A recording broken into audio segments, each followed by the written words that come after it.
dessa vez aqui pelo YouTube novamente, fazendo parte daquele revezamento, né? Tem algumas pessoas que gostam de ter aula pelo YouTube porque tem oportunidade de ver na televisão, tem o chat que vocês participam, eu também estou monitorando o chat aí com vocês.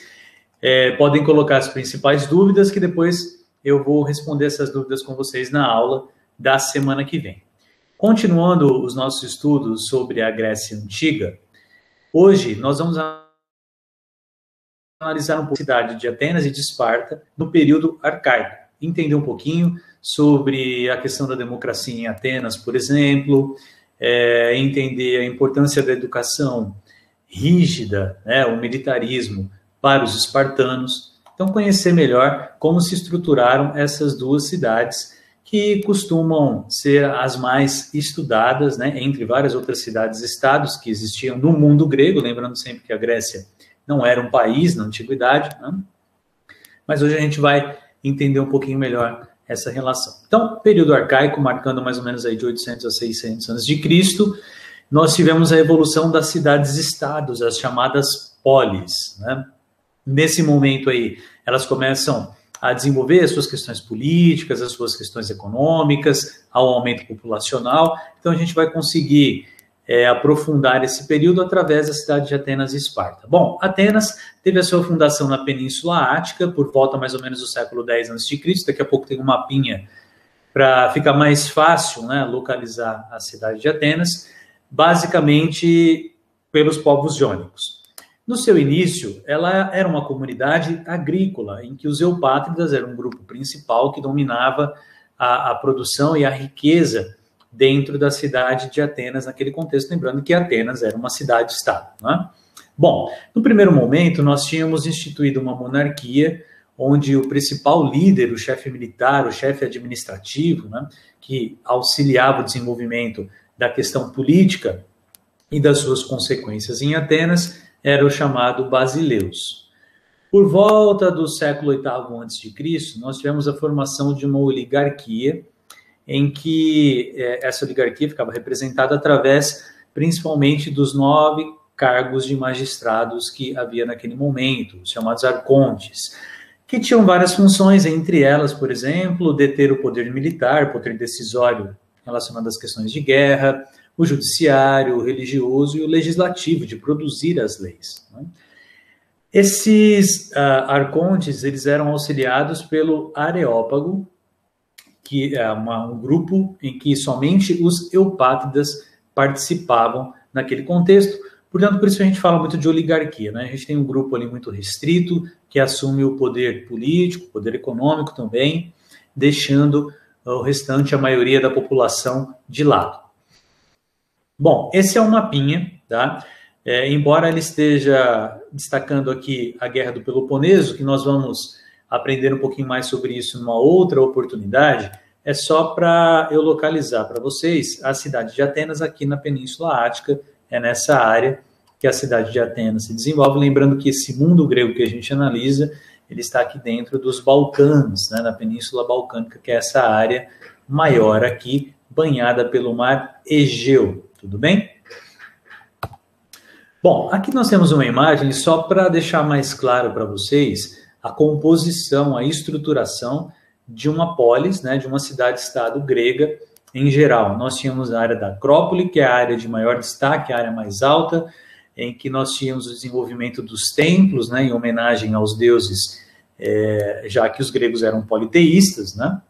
Depois, na área B, que seria a Ágora, uma espécie de praça, onde, de fato, se desenvolvia aí a vida dos habitantes da cidade, as discussões políticas, né?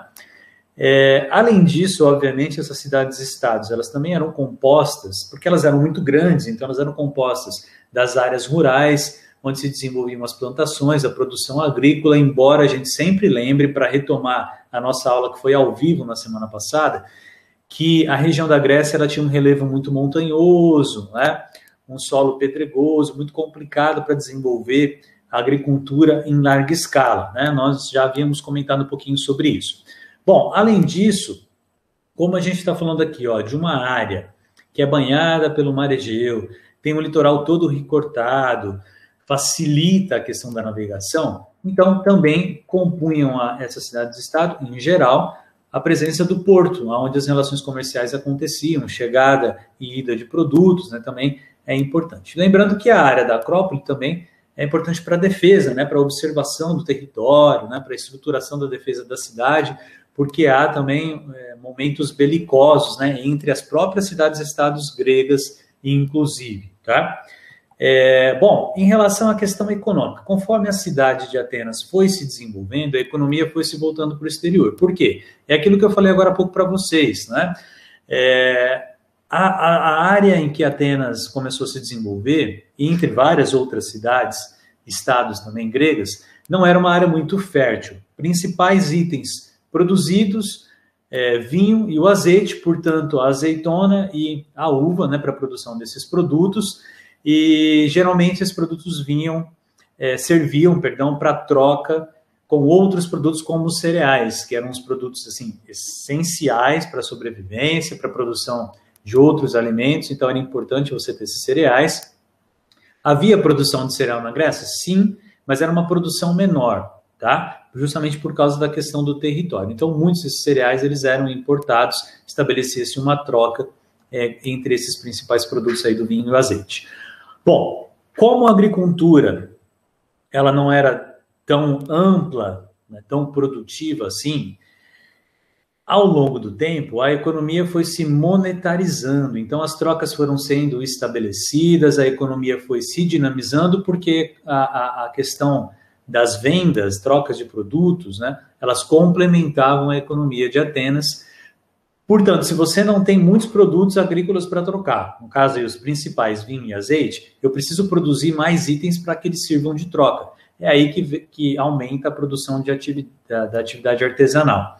Então, por quê? Porque esses produtos vão servir para o comércio. Então, se eu tenho pouco produto agrícola, eu produzo mais artesanato, como, por exemplo, pode ser tecido, pode ser cerâmica, tá? E esses itens eu vou trocar também pelos produtos que faltam para a minha economia.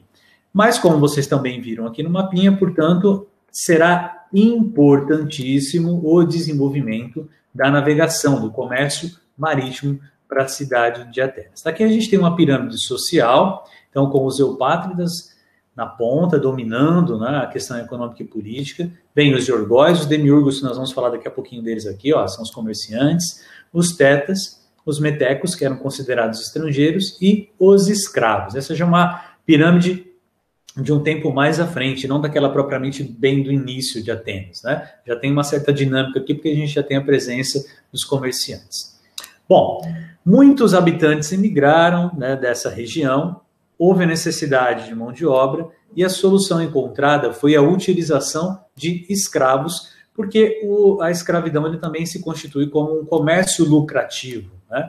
Então, muitos escravos vinham da região da Trácia, da Ásia Menor, eram adquiridos e foram colocados para trabalhar, serviram de mão de obra para desenvolver a área produtiva, né, o setor produtivo de Atenas.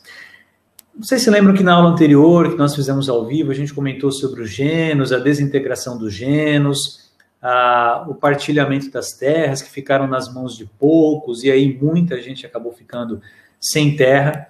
No caso dos georgóis, é aquele grupo de pessoas que ficaram com as terras mais ruins, não com as terras tão produtivas, né? E aí, infelizmente, como eles não tinham condução de dinamizar a sua produção, de aprofundar a sua produção e de conseguir muitos lucros com ela, eles acabavam se endividando, né, constantemente e, infelizmente, se tornavam escravos por dívidas, certo? Qual é o grande ponto? Como Atenas começou a ter uma grande quantidade de escravos, aquele grupo mais pobre que antes trabalhava, que são os tetas, eles acabaram ficando sem emprego, porque era muito melhor você utilizar a mão de obra escrava. Por exemplo, se é um escravo comprado, você paga somente uma vez, o escravo vai ter uma vida útil lá, né? Infelizmente, nós estamos falando de seres humanos, né? Mas a escravidão, infelizmente, naquele período, ela se trata disso, de transformar seres humanos em objetos, né, comerciais. Então, os tetas acabam ficando sem trabalho. É mais interessante você adquirir um escravo, né? E com isso os escravos vão tomando os postos de trabalho, os tetas ficam sem. Nesse contexto, aparecem os demiurgos, no contexto do quê? Da evolução econômica, da evolução do comércio, aparecem os demiurgos, que são os comerciantes que vão se enriquecer muito, obviamente, com as atividades comerciais. Porém, assim, eles enriquecem, e daí qual é o próximo passo? Isso é quase uma constante, né? Quando a gente estuda civilizações antigas, da perspectiva histórica, né? Alguns grupos vão enriquecendo, às vezes eles vêm de baixo, e por virem de baixo não tem a participação política. Então, se eu enriqueci, agora eu quero a participação política, para continuar elevando os meus lucros, para demonstração de poder. Então, os demiurgos começaram a exigir maior participação política.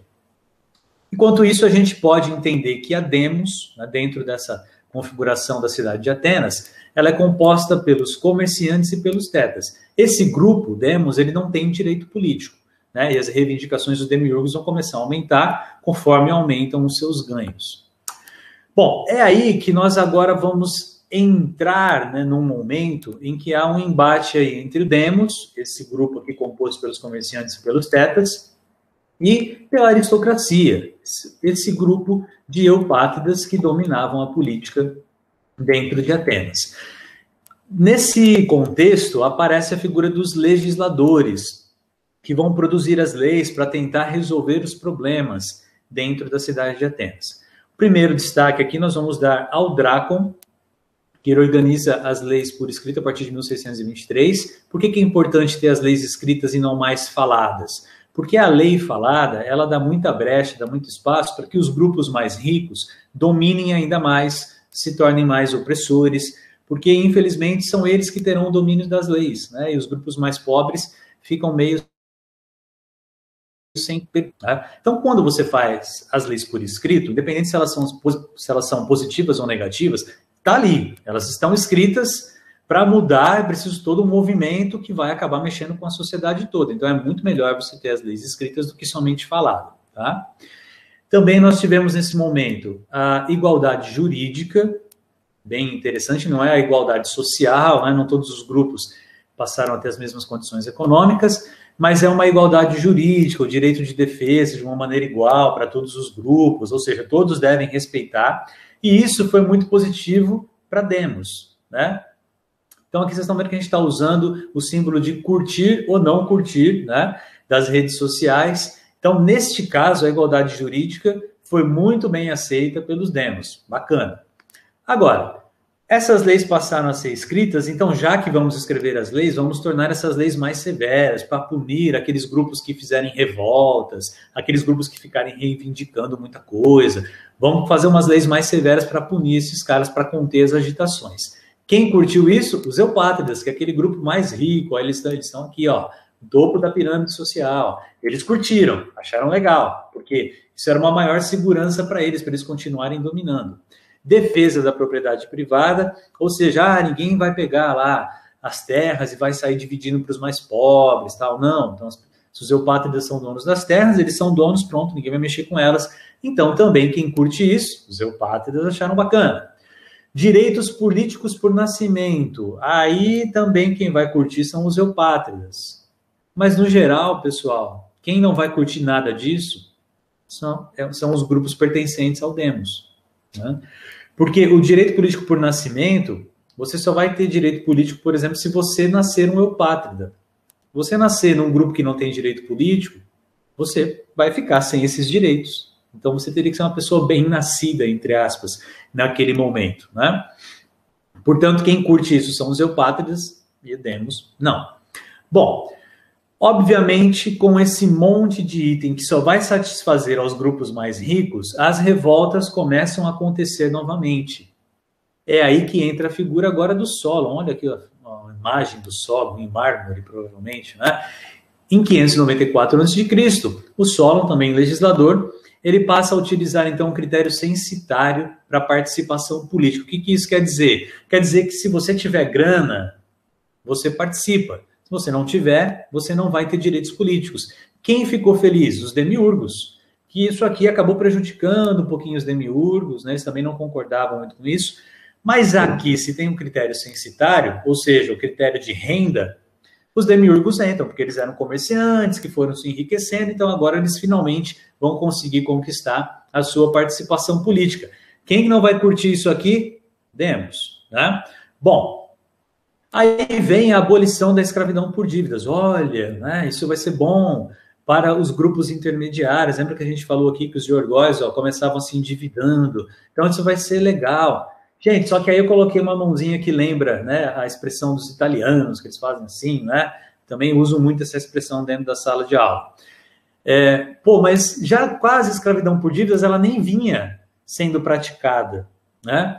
Então, isso só oficializou uma coisa que já não era praticada, então não foi nenhuma novidade naquele momento. Então, assim, para uma lei que não foi muito útil, né? Lógico, oficializou, né? Escravidão por dívidas, não mais, porém já era uma coisa que não vinha sendo praticada, tá? Também nesse contexto, então, temos a apresentação de 2 itens, da Bulé e da Eclésia. A Bulé era o Conselho dos 400, que escolhiam os temas que seriam votados pela Eclésia. A Eclésia era considerada Assembleia Popular, mas lembra dos critérios que a gente falou agora há pouco aqui em cima, tá? Em que essa Assembleia, ela discutia e aprovava os temas que eram colocados pela Bulé. Geralmente temas relacionados às questões civis, do dia a dia e questões militares.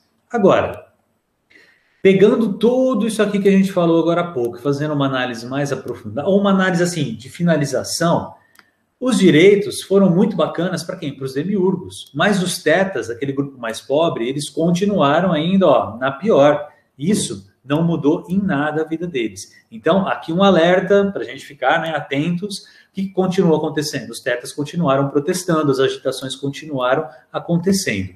Principalmente porque isso abriu, né, um certo precedente, isso deixou as coisas um pouquinho complicadas no seguinte sentido.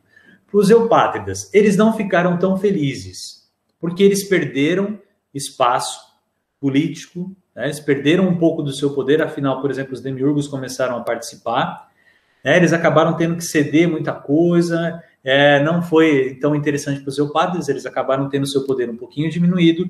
Os demiurgos também ficou complicado, porque lembra que antes os demiurgos eles compõem a demos. Então, eles, né, os comerciantes, são os demiurgos, e os tetas, eles não tinham direitos políticos. Então, era uma junção esses 2 grupos. Aqui, os demiurgos falam assim, beleza, o critério censitário foi colocado, eu posso participar politicamente agora, só que é um pouco ruim, porque eu estou com medo de perder o apoio dos populares, que ficaram de fora, dos tetas, que ficaram de fora dessas reformas. Isso vai gerar o quê? Mais conflitos, então, assim, não vai dar para curtir nada disso, né?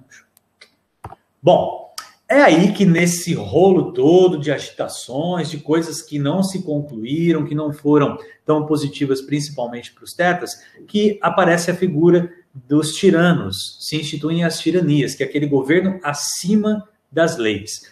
Por motivos, obviamente, de constantes lutas, de insatisfações, agitações, né, todo aquele negócio. Então, usurpa-se o poder. O que quer dizer usurpação? Quer dizer tomar o poder. Tá? É aí que entra essa figura das tiranias. Entre vários tiranos que a gente poderia destacar, vamos rapidamente já resolver esse problema para falar um pouquinho sobre o Clístenes, porque a gente não pode perder muito tempo, vamos falar sobre o Clístenes, que é o considerado o pai da democracia. Bom, o Clístenes, ele pertencia a uma área popular, e ele implantou a democracia por volta mais ou menos de 1507 a.C. Mas, pessoal, lembrando sempre, a democracia que foi implantada em Atenas, lá na Grécia Antiga, né, no mundo grego antigo, não é exatamente como a nossa democracia atual, né? A nossa democracia, a gente, lógico, vai variar um pouquinho de país para país, mas, em geral, nós temos a participação das figuras femininas, né? As mulheres podem participar, algo que não acontecia aqui, né? Para a gente fazer mais ou menos uma continha, arredondando, basicamente, só 10% da população em Atenas participava da democracia, sendo que, por exemplo, se a gente for comparar o Brasil, essa porcentagem é muito maior. A partir dos 16 anos o voto é facultativo, a partir dos 18 obrigatório, mas abarca muitos grupos, né? Coisa que não acontecia lá com Atenas na antiguidade. Então, como que foi implementada essa democracia? Primeiro, classificou-se a área, né, de Atenas em 10 tribos, sendo denominadas de demos, essas 10 tribos. A partir dessas 10 tribos, nós tínhamos um sorteio em que 50 membros de cada tribo, né, eles eram sorteados aleatoriamente para compor a Bulé, que era o Conselho dos 500. Então, são 10 tribos, 50 membros, 10 vezes 50, 500 membros que iriam compor a Bulé. A eclésia, né, eram cidadãos, de todas as camadas. Eles acabavam elegendo os estratégos, que eram em número de 10 esses estratégos. Então, a eclésia tinha representantes de todos os grupos, né? Então, nesse sentido, né, podemos falar aí de uma ampliação dos direitos. Esses 10 estratégos, eles basicamente tinham um mandato anual e cuidavam de questões do poder executivo, né, e do poder militar. O poder executivo a gente pode comparar, aí, por exemplo, com o cargo de prefeito, com o cargo de governador de um estado, com o cargo do presidente, são poderes executivos, né? E também o Clístenes instituiu alguns dispositivos para resguardar a democracia, para proteger a democracia, para que ela não fosse desvirtuada ou que ela acabasse se desconfigurando, né?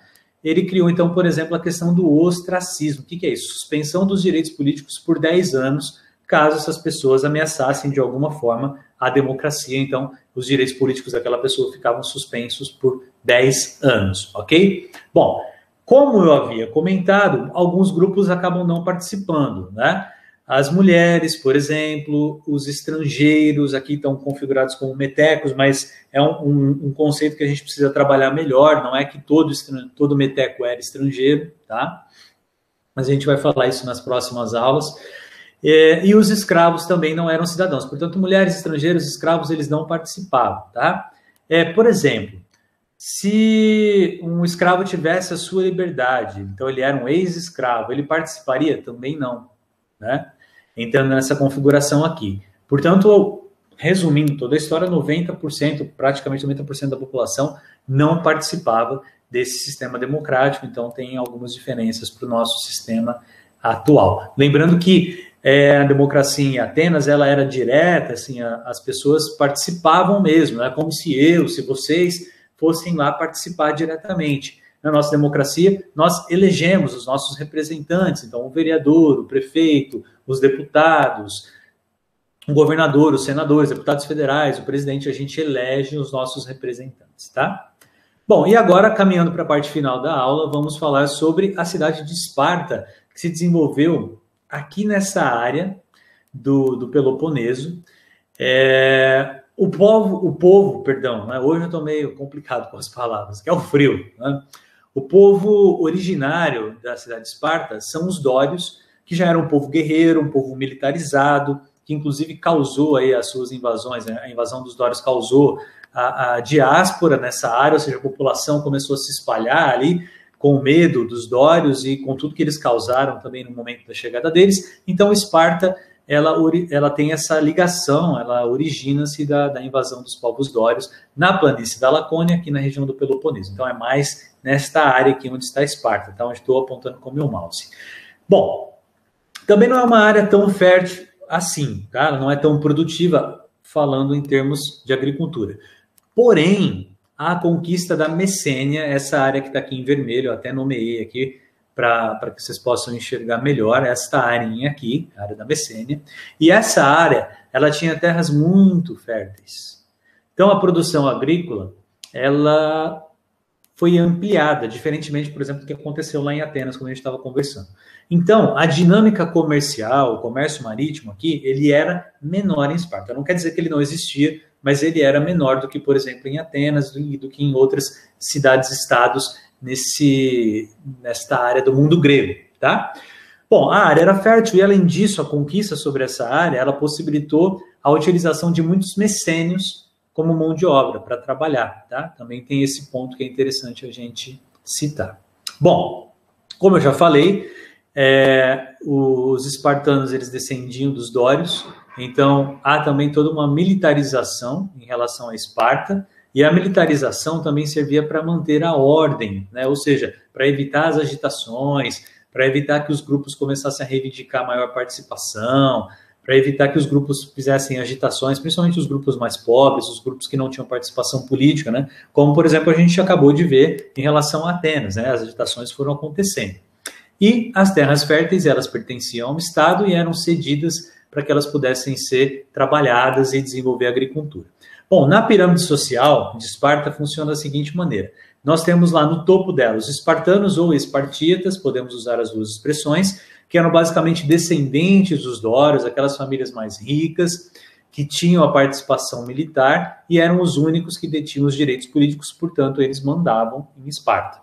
Depois nós temos um grupo intermediário, que são os periecos, que eram descendentes daqueles povos dominados anteriormente, que poderiam ser agricultores, poderiam ser artesãos, comerciantes, e ficavam ali, naquela divisão toda, ficaram com as terras menos férteis, né? Lá, aquela divisão que a gente começou lá anteriormente, né, na aula da semana passada, que nós fizemos online, ao vivo, né? E depois nós temos os ilotas. Por muito tempo se comparou os ilotas como escravos, mas eles não são exatamente escravos, porque o escravo ele é um bem comercial, você pode vender, o dono do escravo, infelizmente, pode maltratar esses escravos, pode castigar e tudo mais. Essa não era exatamente a configuração dos ilotas. Eles tinham uma vida tão terrível quanto a vida dos escravos. Mas seria melhor, se a gente tiver que fazer uma comparação, ilota é ilota, mas se tiver que fazer uma comparação, seria melhor compará-los aos servos, ok? Então, essa era a população conquistada, mais empobrecida, então escravizada, entre aspas, né? Como eu acabei de explicar para vocês. E essa população, então, acabava trabalhando nas terras dos espartíatas, mas era uma população que sofria bastante nessa configuração que a gente está analisando da cidade de Esparta. Aqui nós temos um mapa que também está relacionado a um conflito, que nós vamos trabalhar os conflitos entre os povos gregos nas próximas semanas, né? Mas aqui só para vocês localizarem, ó, a cidade de Esparta está bem aqui, tá vendo? Essa região da Messênia. Então, foi nessa área que Esparta se desenvolveu, e está aqui a cidade de Atenas, que a gente viu agora há pouco, tá? Bom, para fechar a nossa aula de hoje, vamos falar sobre a estruturação política e a questão educacional de Esparta, que era uma educação militarizada, que eu até falei no início da nossa aula, que era um item importante. Como funcionava a política dentro de Esparta, perdão? Tínhamos lá a Jerusa, que era o conselho de anciãos, as pessoas mais velhas, chefes das principais famílias. Essa Jerusa, esse conselho, era composto por 28 membros vitalícios, ou seja, eles ficavam lá dentro nesse conselho durante sua vida toda. Só quando eles morriam é que seriam substituídos, então são 28 membros vitalícios que legislavam, ou seja, produziam as leis sempre em benefício próprio, sempre em benefício deste grupo aqui dos espartanos, dos espartitas. Bom, também nós tínhamos os éforos, que eram compostos por 5 membros, que era basicamente o poder executivo. Lembra que eu comparei poder executivo? Prefeito, governador, presidente, e eles eram eleitos pela Jerúsia, né? Portanto, esse conselho aqui elegia 5 membros para serem éforos. Havia também a Ápela, a Assembleia de Cidadãos, mas, gente, lembrando sempre que a gente estava usando o termo cidadão aqui, mas em Esparta, quem é que participava da política? Só os espartanos, tá? São eles que participavam, e tinham uma função consultiva, né? Olha, fizemos tal coisa, vocês concordam? Eles não tinham um poder efetivo de mudar as coisas, era só uma função consultiva. Vou consultar aquela galera, mas eles não vão ter o poder efetivo, assim, de mudar as coisas. E uma diarquia composta por 2 reis, afinal, a diarquia, se fosse monarquia, seria diarquia, 2 reis, com as funções militares e religiosas, lembrando que a religião politeísta também, os deuses gregos compõem também a cidade de Esparta. Agora, tem uma coisa, as leis, elas tinham um caráter sagrado dentro de Esparta e imutáveis, uma conexão com o Licurgo, né? O que isso quer dizer? Quer dizer assim, se as leis são sagradas, se eu me voltar contra essas leis, se eu for protestar, se eu for reclamar, mesmo que a minha situação seja terrível, quer dizer que eu estou mexendo com uma coisa que é sagrada. Então, isso evitava que muitas agitações acontecessem em Esparta. Esse dispositivo aí de falar as leis são sagradas e imutáveis, não pode mudar. Imutável quer dizer que não pode mudar. Isso favorecia os grupos mais ricos, favorecia os espartíatas, os espartanos, porque a população que era subjugada, que era ali oprimida, tal, acabava deixando as coisas realmente do jeito que estavam, né? Então, as agitações eram em números menores. Bom, e aí vem a questão da educação. Era uma educação muito rígida. Desde pequenininha, as crianças já eram treinadas para esse sentido militar, para esse sentido de, tem que se virar sozinho, né? Então, ela era muito, como eu já falei, né, militar e rígida. As crianças sãs. Por quê, gente? Porque se o bebezinho ele apresentasse algum tipo de deficiência que fosse bem visível, ele era descartado, ou seja, essa criança era morta, era jogada lá de um penhasco, e essa criança, né, não teria um futuro, ela acabava morrendo. Então, eles descartavam mesmo as crianças. Então, as crianças sãs ficavam, ou seja, saudáveis, ficavam com a família até os 7 anos. Depois, elas eram entregues ao Estado. E o Estado iria preparar e treinar essas crianças, né? Até elas fazerem 18 anos. A partir dos 18 anos, elas passavam a servir o exército, dos 18 até os 60, então já jovem, né, e na vida adulta, servia o exército. A partir dos 30 anos. Esses homens eram permitidos, né, tinham a permissão de se casarem e aí recebiam um lote de terra, que é aquele que depois eles vão cuidar, né, com todo carinho, assim, depois, lá quando eles já não serviam mais o exército com 60 anos. Gente, só que essa educação dos 7 aos 18, ela era bem complicada, tá? As crianças, às vezes, recebiam lá uma muda de roupa, vamos dizer assim, e era aquela roupa lá para o ano todo, tinha que se virar, tá? A alimentação era muito pobre para instigar as crianças a conseguirem o seu próprio alimento, e muitas delas roubando, né, o alimento, e só que elas não podiam ser pegas, porque o castigo era severo, até mesmo punições com a morte. Então, assim, você tinha que, se era para roubar algum alimento, para roubar alguma coisa para a sua sobrevivência, você tinha que fazer e sem ser pego. Né? Era uma vida bem complicada. Né? Além disso, os adultos espartanos tinham o direito de dar bofetadas, de castigar as crianças na rua, né? Sem problema nenhum, isso era comum. Né? E ainda também tinha lá, fazia parte do treinamento, por exemplo, que esses jovens caçassem os ilotas, né? Que era uma demonstração de poder, até mesmo um controle para que a população de ilotas não crescesse tanto, né? Mas era uma amostra de que, assim, esses jovens aí conseguiram caçar um ilota, né? Matar um ilota, então ele pode participar do exército, porque ele tem as características de um verdadeiro espartano, de um militar espartano. Agora, se os ilotas, né, matassem, né, por exemplo, esse jovem que estava em treinamento, né, eles estariam fazendo um favor, porque então aquele jovem não ia prestar, né, para o exército espartano. Então, beleza, e esse ilota ganhava o direito aí de ter um dia, né, de liberdade, já que fez esse favor, né, para os espartanos de assassinar um jovem que não era tão bom assim. Então, era um treinamento rígido. Imagine se a escola fosse assim nos dias de hoje, complicado a vida, hein? Complicado. Mas, enfim, assim eram os espartanos. Coloquei aqui um GIF do filme 300, que é um filme baseado, né, numa história em quadrinhos, mas que é interessante para a gente entender um pouquinho a dinâmica de como funcionavam as coisas, né, em Esparta. Beleza, pessoal? Então, é isso que eu tinha para trabalhar com vocês na aula de hoje. Muito obrigado por vocês terem esperado aqui até o último minuto da aula. Vou acompanhar o chat para ver as principais dúvidas de vocês. E, como sempre, deixei aí na descrição o link de alguns jogos aí que vocês podem fazer para testar o conhecimento de vocês sobre Atenas e Esparta. Beleza? Valeu e até a próxima semana, e nós voltamos com a nossa aula ao vivo via Google Meet, ok? Valeu, até mais. Tchau, tchau.